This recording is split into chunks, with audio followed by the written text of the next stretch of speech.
ভিডিওটি সম্পূর্ণ দেখার অনুরোধ রইল। তো যারা ফার্মগেট আবাসিক হোটেল খুঁজছেন তাদের জন্য এই ভিডিওটি। ফার্মগেটের এমন একটি আবাসিক হোটেল নিয়ে আজকে আলোচনা করব, যেখানে আপনারা সব রকম সুযোগ সুবিধা নিতে পারবেন। সব বলতে সব, ঘন্টা সার্ভিস, নাইট সার্ভিস, শুধু রুম লাগেও নিতে পারবেন, কাউকে সাথে নিয়ে আসতে পারবেন, বা যদি এরকম বিশেষ কেউ থাকে কোনো সমস্যা না, নিয়ে আসতে পারেন। এখানে আসতে না পারলে সারা দেশে হোম ডেলিভারি সুবিধা আছে।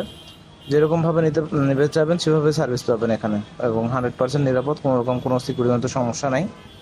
আর মালের কোয়ালিটি অনুযায়ী রেট খুব একটা বেশি না, মোটামুটি ভালো কালেকশন, সেজন্য ভালো রেটই আছে। আপনারা নিজেরা ম্যানেজারের সাথে যোগাযোগ করে, টাইটেলের নাম্বার দেখতে পাচ্ছেন ম্যানেজারের, এতে যোগাযোগ করে আপনারা চলে আসতে পারেন। ফার্মগেট সিনেমা হল, আনন্দ সিনেমা হল বা ফ্লাইওভারে এখানে দাঁড়ায় টাইটেলে দেওয়া নাম্বারে ফোন দিলে ম্যানেজার বুকিংয়ের মাধ্যমে আপনাকে ভিতরে ঢোকার চলে যাবে, লোক পাঠিয়ে দিবে, লোকের সাথে চলে যাবেন। আর ভিতরে তো সব রকম সুযোগ সুবিধা পাবেন। বিস্তারিত জানতেন নাম্বারে যোগাযোগ করুন।